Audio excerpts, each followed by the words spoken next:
राधे राधे मित्रों, आज हम आपके लिए यहाँ पर लेकर आए हैं शिव पुराण की उमा संहिता के अध्याय 12 की कथा, जो है जलदान, जलाशय निर्माण, वृक्षारोपण, सत्य भाषण और तप की महिमा। तो चलिए शुरू करते हैं। शरद कुमार जी कहते हैं, व्यास जी, जलदान सबसे श्रेष्ठ है।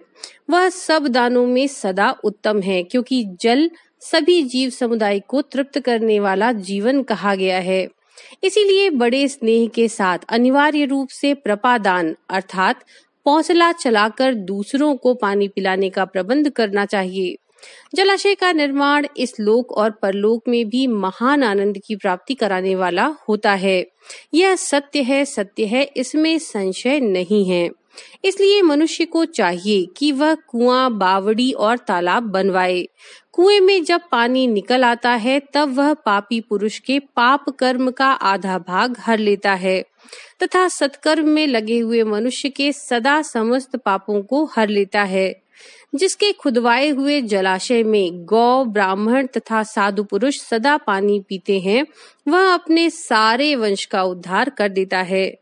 जिसके जलाशय में गर्मी के मौसम में भी अनिवार्य रूप से पानी टिका रहता है, वह कभी दुर्गम एवं विषम संकट को प्राप्त नहीं होता। जिसके पोखरे में केवल वर्षा ऋतु में जल ठहरता है, उसे प्रतिदिन अग्निहोत्र करने का फल मिलता है, ऐसा ब्रह्मा जी का कथन है। जिसके तड़ाग में शरत काल तक जल ठहरता है, उसे सहस्त्र गोदान का फल मिलता है, इसमें संशय नहीं है। जिसके तालाब में हेमंत और शिशिर ऋतु तक पानी मौजूद रहता है, वह बहुत सी सुवर्ण मुद्राओं के दक्षिणा से युक्त यज्ञ का फल पाता है।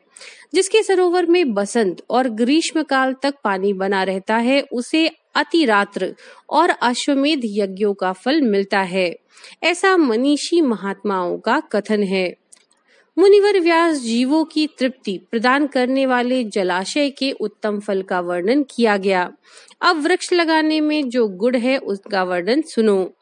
जो वीरान एवं दुर्गम स्थानों में वन लगाता है, वह अपनी बीती तथा आने वाली संपूर्ण पीढ़ियों को तार देता है।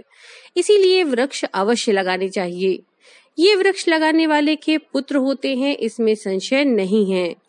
वृक्ष लगाने वाला पुरुष परलोक में जाने पर अक्षय लोकों को पाता है। पोखरा कुदाने वाला, वृक्ष लगाने वाला और यज्ञ कराने वाला जो द्विज है, वह तथा दूसरे सत्यवादी पुरुष ये स्वर्ग से कभी नीचे नहीं गिरते। सत्य ही परम ब्रह्म है, सत्य ही परम तप है, सत्य ही श्रेष्ठ यज्ञ है और सत्य ही उत्कृष्ट शास्त्र ज्ञान है। सोए हुए पुरुषों में सत्य ही जागता है, सत्य ही परम पद है, सत्य से ही पृथ्वी टिकी हुई है और सत्य में ही सब कुछ प्रतिष्ठित है। तप, यज्ञ, पुण्य, देवता, ऋषि और पितरों का पूजन, जल और विद्या, ये सब सत्य पर ही अवलंबित हैं। सबका आधार सत्य ही है। सत्य ही यज्ञ, तप, दान, मंत्र, सरस्वती देवी और ब्रह्मचर्य है। ओंकार भी सत्य रूप ही है। सत्य से ही वायु चलती है, सत्य से ही सूर्य तपता है, सत्य से ही आग जलाती है और सत्य से ही स्वर्ग टिका हुआ है। लोकों में संपूर्ण वेदों का पालन तथा संपूर्ण तीर्थों का स्नान केवल सत्य से ही सुलभ हो जाता है। सत्य से सब कुछ प्राप्त होता है, इसमें संशय नहीं है। एक सहस्त्र अश्वमेध और लाखों यज्ञ एक ओर तराजू पर रखे जाएं तथा दूसरी ओर सत्य हो, तो सत्य का ही पलड़ा भारी होता है। देवता, पितर, मनुष्य, नाग, राक्षस तथा चराचर प्राणियों सहित समस्त लोक सत्य से ही प्रसन्न होते हैं। सत्य को परम धर्म कहा गया है, सत्य को ही परम पद बताया गया है और सत्य को ही परम ब्रह्म परमात्मा कहते हैं। इसीलिए सदा सत्य बोलना चाहिए। सत्यपरायण मुनि अत्यंत दुष्कर तप करके स्वर्ग को प्राप्त हुए हैं तथा सत्य धर्म में अनुरक्त रहने वाले सिद्ध पुरुष भी सत्य से ही स्वर्ग के निवासी हुए हैं। अतः सदा सत्य बोलना चाहिए। सत्य से बढ़कर दूसरा कोई धर्म नहीं है। सत्य रूपी तीर्थ अगाध, विशाल, सिद्ध एवं पवित्र जलाशय है।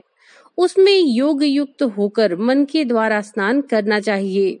सत्य को परम पद कहा गया है।